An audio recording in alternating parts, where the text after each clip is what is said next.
खबरें अभी तक ने कैबिनेट मंत्री कृष्ण बेदी से खास बातचीत की है। वक्फ संशोधन बिल के विरोध को लेकर कांग्रेस पर हमला बोलते हुए नजर आए। वक्फ संशोधन बिल से देश में सिर्फ कांग्रेस को ही दिक्कत है। कांग्रेस ने पूरे देश को गुलाम बनाने का काम किया है। कांग्रेस आज खत्म हो गई है। पीएम मोदी के दौरे को लेकर भी बोलते हुए नजर आए। उनकी तरफ से कहा गया प्रधानमंत्री नरेंद्र मोदी प्रदेश को बड़ी सौगात देंगे और क्या कुछ कहा है वो भी आपको सुनाते हैं, सुनिए। कृष्ण बेदी रोहतक पहुंचे हैं। अपनी बात बेबाक तरीके से रखने के लिए जाने जाते हैं। वक्फ संशोधन बिल जो है वो दोनों सदनों ने पास कर दिया है। कांग्रेस के एक एमपी हैं वो सुप्रीम कोर्ट गए हैं, एक दो लोग और भी सुप्रीम कोर्ट गए हैं, क्या कहेंगे?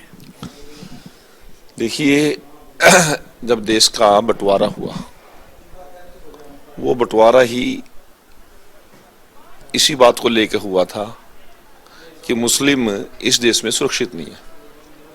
दूसरे शब्दों में कहूं तो अल्पसंख्यक यहां पर सुरक्षित नहीं है, हमें अलग देश की जरूरत है। और जिन्ना जी की जिद थी, कांग्रेस की और उसमें के लीडरशिप की भी मजबूरी थी। हालात ऐसे बन गए थे कि देश का बंटवारा करना पड़ा। अब जब देश का बंटवारा हुआ तो वो हर चीज का बंटवारा हुआ, संपत्ति का भी हुआ, जमीन का भी हुआ, साधन का भी हुआ, संसाधन का भी हुआ। अब जब जिन लोगों को यहां पर असुरक्षा थी वो देश छोड़ के चले गए, दुनिया का सबसे बड़ा पलायन हुआ। उधर से भी हुआ, इधर से भी हुआ। जब एक धर्म के आधार पर देश बना तो फिर हिंदू लोगों ने तो उसकी मांग नहीं की थी, ना यहां किसी देश के मूल निवासियों ने मांग की थी। तो अब जब सारी परिस्थितियां हुई तो देश की आजादी के बाद कांग्रेस ने जिस प्रकार की रचना संरचना की, और देश के एक प्रधानमंत्री का, कांग्रेसी प्रधानमंत्री का तो बयान था कि देश के संसाधनों पर पहला अधिकार मुस्लिम का है, अल्पसंख्यक का है। अल्पसंख्यकों का जिक्र किया गया था। परंतु क्या देश का गरीब का अधिकार नहीं है? क्या अल्पसंख्यक ही गरीब हैं? यदि अल्पसंख्यक गरीब हैं तो फिर जिन्ना इतना अमीर क्यों था? देश के संसाधनों पर सबसे गरीब व्यक्ति का अधिकार है, पहली जरूरत उसकी पूरी होनी चाहिए, वो किसी भी जाति धर्म का। तो इसलिए ये संशोधन करना आवश्यक था। वो संशोधन करने का जिगरा केवल नरेंद्र मोदी जी उसकी सरकार में था, मतदाताओं के आशीर्वाद से था। वो संशोधन उन्होंने किया।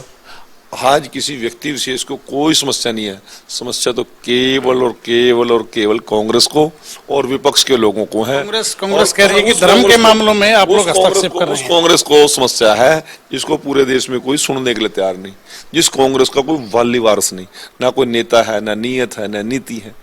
आज उस कांग्रेस को इंडी गठबंधन बनाने के बाद भी 100 नहीं पहुंचे, 99 पर रुक गए। फिर भी वो कहेंगे, बयान उलझुल जुल देंगे।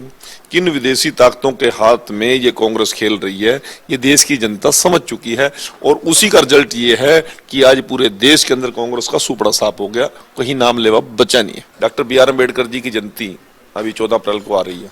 देश के माननीय प्रधानमंत्री जी एक बड़ा विजन लेकर हरियाणा प्रदेश में 2 बड़े जनसभाएं कर रहे हैं और 2 बड़े गिफ्ट हरियाणा प्रदेश को मिल रहे हैं। एक तो युग पुरुष समरसता के सबसे बड़े पुजारी और देश ही नहीं दुनिया के एक रास्ता दिखाने वाले महाराजा अग्रसेन जी के नाम पर हम अंतर्राष्ट्रीय हवाई अड्डा हिसार में बनाने जा रहे हैं। उसका तोहफा हमारे को माननीय देश के प्रधानमंत्री देकर जाएंगे। और 800 मेगावाट का एक थर्मल पावर प्लांट हम सर छोटूराम जी का नाम से हम यमुनानगर में उसका शिलान्यास करेंगे। और दोनों जगह अम्बेडकर जी को अपनी पुष्पांजलि और श्रद्धांजलि इस कार्यक्रम में माननीय प्रधानमंत्री जी देंगे। हमारे लिए बहुत बड़ा इवेंट्स है। उसकी तैयारियों के लिए बड़ी माइन्यूटली एक दिन के अंदर 2 जनसभाएं छोटे जैसे प्रदेश को मिलना हमारे लिए और बड़े सौभाग्य की बात है। और इसी बहाने देश के प्रधानमंत्री जी जिन मतदाताओं ने तीसरी बार लगातार भारतीय जनता पार्टी की सरकार बनाने का काम किया, हम सबको आशीर्वाद देकर सत्ता में पहुंचाने का काम किया, उन मतदाताओं का भी धन्यवाद करने आ रहे हैं। तो बेदी साहब, क्या लगता है इन 2 बड़े प्रोजेक्ट्स के अलावा और भी कोई बड़ी सौगात हरियाणा को मिलने जा रही है? तो क्यों नहीं मिलेगी? संभावनाएं हमेशा होती हैं और आशाएं भी होती हैं, और देश के प्रधानमंत्री हरियाणा से लाड करते हैं, जरूर देके जाएंगे। शुक्रिया। तो ये बेदी साहब तो बड़े बेबाक तरीके से अपनी बात रखने के लिए खासतौर से पहचाने जाते हैं, और आज भी ना केवल वक्फ बिल को लेकर अपनी बात रखी है बल्कि प्रधानमंत्री के दौरे को लेकर भी विस्तार से बताया कि किस तरह का ये कार्यक्रम रहने वाला है। वीडियो जर्नलिस्ट कमलजीत के साथ देवेंद्र धांगी, रोहतक।